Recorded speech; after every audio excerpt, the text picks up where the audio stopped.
আসসালামু আলাইকুম। অনেক দিন যাবৎ আমি আমার খামারের কোনো আপডেটস আপনাদের সাথে শেয়ার করি না। তো চলেন আজকের ভিডিওতে আমি আমার খামারে কোথায় কী করলাম সব কিছু আপনাদের সাথে শেয়ার করার চেষ্টা করব ইনশাআল্লাহ।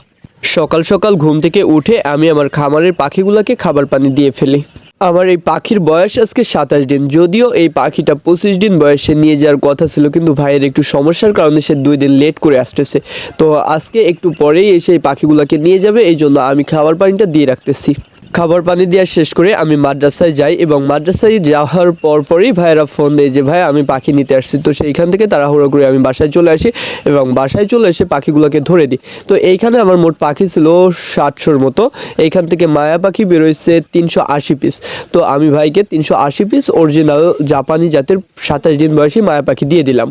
যদি আপনাদের অরিজিনাল জাপানি জাতের যে কোনো বয়সী পাখি লাগে তাহলে আমার সাথে যোগাযোগ করতে পারেন। ইনশাল্লাহ আমি আপনাদেরকে যে কোনো বয়সী পাখি দিতে পারবো, কিন্তু বিশেষ শর্ত হচ্ছে যে আপনাদের আমার খামারে এসে দেখে শুনে তারপরে পাখি নিয়ে যেতে হবে, কারণ আমরা ডেলিভারি দিই না।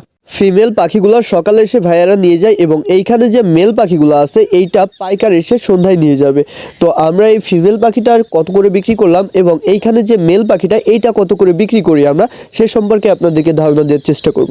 তো আমরা এখানে 27 দিনের ফিমেল পাখিটা এইটা বিক্রি করছি 40 টাকা করে পার পিস, এবং যে মেল পাখিটা এইটা বিক্রি করব আমরা 25 টাকা পার পিস। কারণ মেল পাখিটা সাধারণত দিবে হচ্ছে খাওয়ার জন্য। তো খাওয়ার জন্য যেহেতু নিবে এইটার দাম পাইকারদের কাছে আমরা খুব কমই পাই। এইটা যদি আমি বাসা থেকে বিক্রি করে ফেলি তাহলে আমি 3টে 100 টাকা করে বিক্রি করতে পারি, কিন্তু যখন আমি পাইকারদের কাছে দিতে যাব তখন আমাদের যে লাভটা এইটা পাইকারকে দিয়ে দিতে হয়। তো আপনারা চেষ্টা করবেন যে ভালো মানের পাইকার ধরার, কারণ ভালো মানের পাইকার ছাড়া এইখানে লাভ করা সম্ভব না। তো যেহেতু আমরা লাভটা মূলত হচ্ছে যে ফিমেল পাখি থেকেই করি, এই কারণে আমরা লসে হইলেও 2-1 টাকা লস হইলেও আমরা মেল পাখিটা এইভাবে হচ্ছে পাইকারদের কাছে দিয়ে দিই, কারণ এইটা আমার ওইভাবে হাতে কেটে বিক্রি করার সময় হয় না। বা বাসা থেকে যারা আসে তারা বাসা থেকে এসে নিয়ে যায় 200-300 পাখি রেডি হইতেই বাসা থেকে নিয়ে যায় মেল পাখিগুলো। কিন্তু ফিমেল পাখিগুলো থেকে যেহেতু আমাদের মূল টার্গেট থাকে হচ্ছে ফিমেল পাখির প্রতি, এই কারণে আমরা মেল পাখিগুলো অল্প দামে বিক্রি করতে পারি। তো আপনারা ওইখানে কত করে মেল পাখিগুলো বিক্রি করেন কমেন্টে জানায় যাবেন।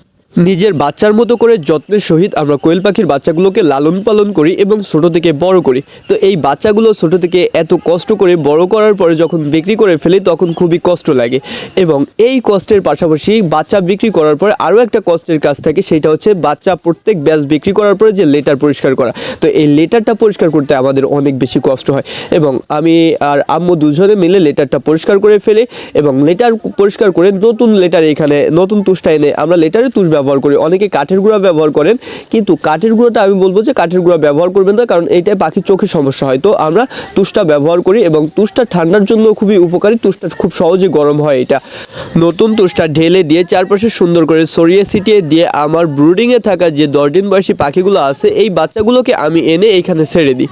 আপনারা স্ক্রিনে এখন যে বাচ্চাগুলোকে দেখতেছেন এইটার বয়স আজকে 10 দিন। আপনারা যারা বাচ্চা ব্রুডিং করেন তারা বলে যাবেন যে 10 দিন বয়সী বাচ্চা হিসেবে আমার বাচ্চাগুলোর কোয়ালিটি কেমন আসছে এবং গ্রোথটা কেমন আসছে।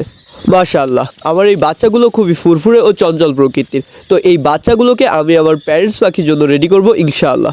তো সবাই আমার খামারের জন্য দোয়া করবেন যেন আল্লাহ আমার খামারে বারাকা দান করেন। আসসালামু আলাইকুম।